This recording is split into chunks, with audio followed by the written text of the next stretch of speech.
Hello, everyone. This is Attorney Andre McKinney-Dorval. I hope everyone is doing well.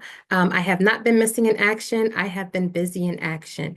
And the government has also been busy. A lot has been happening. In this video, we are talking about the policy memo that was issued on February 28th, in which USCIS has been given guidance on the issuance of notice to appears. A few things to take note of.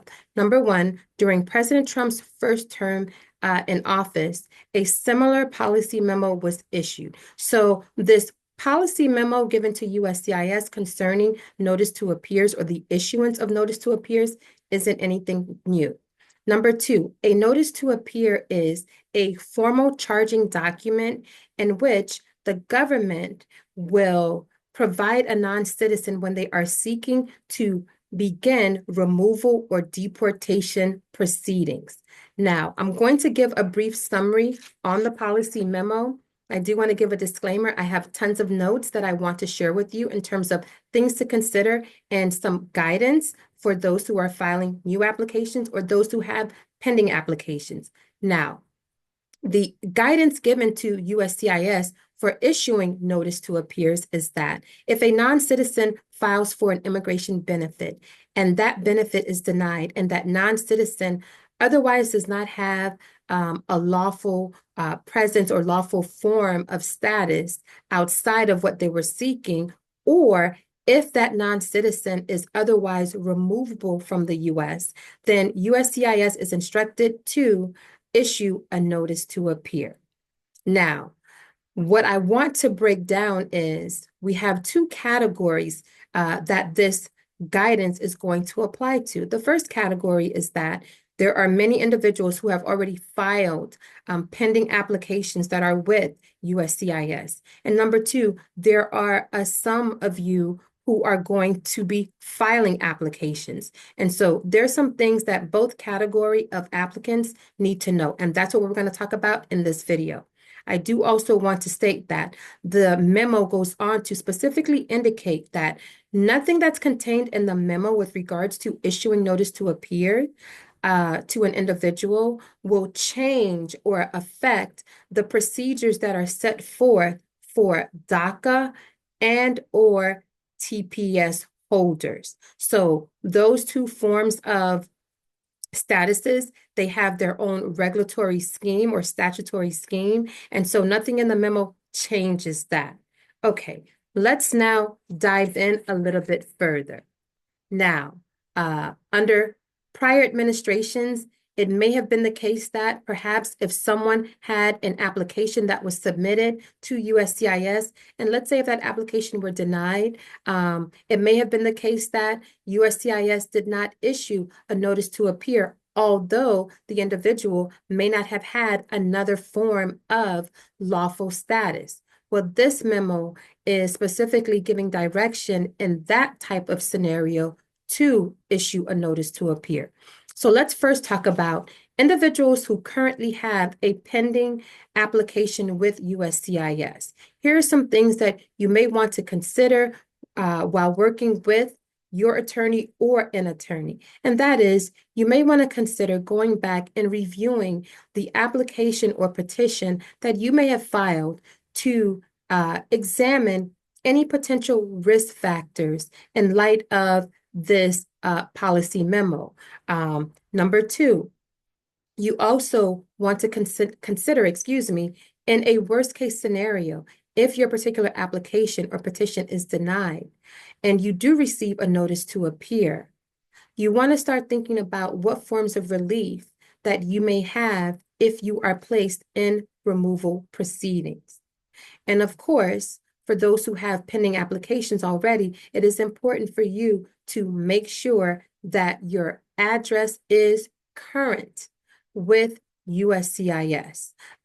If USCIS were to issue a notice to appear, and if you were to miss a hearing date in immigration court, the immigration judge does have the power to enter an absentia order in your absence. So you definitely want to be aware of that severe consequence.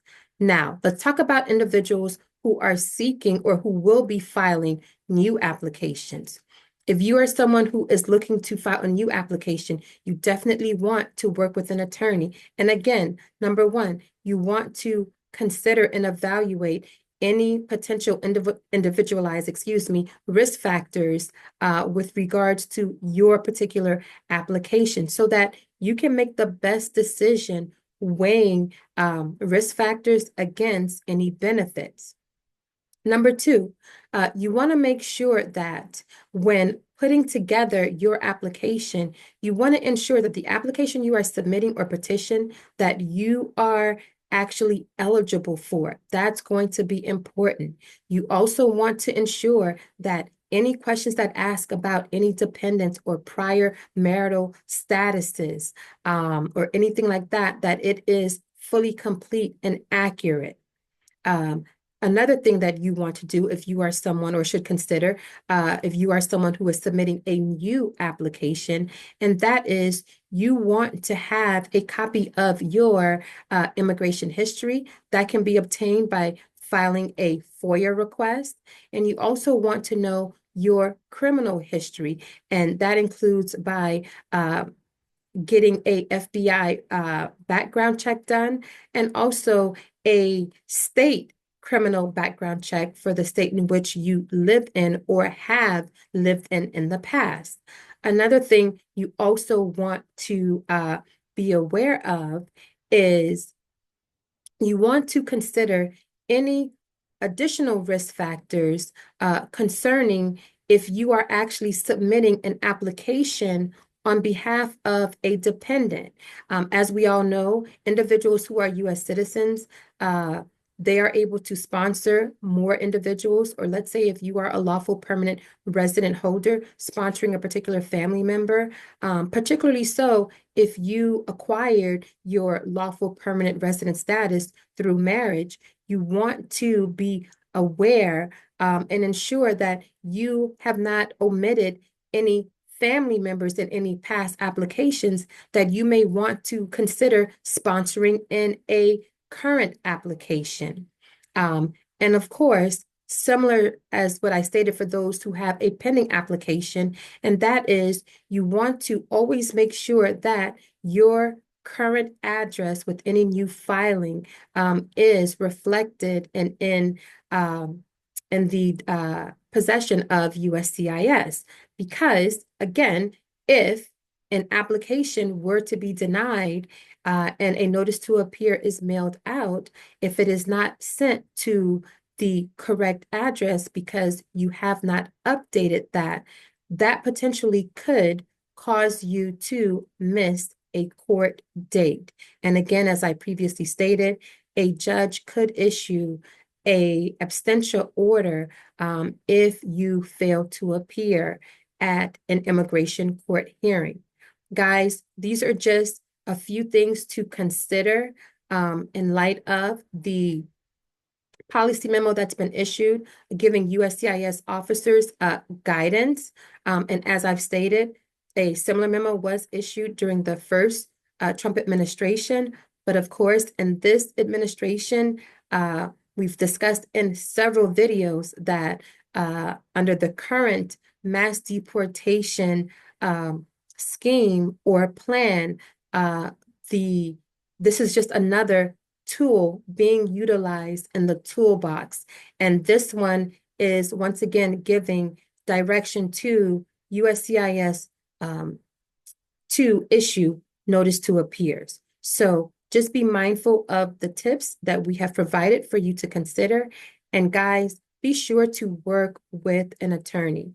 In addition to the tips that I've shared, be mindful of the fact that also your applications will be vetted stringently, and you want to put forth your strongest and best application for the benefit that you seek. I do thank you for watching. And guys, please be sure to like, share, and subscribe. I will see you in the next one. Bye-bye.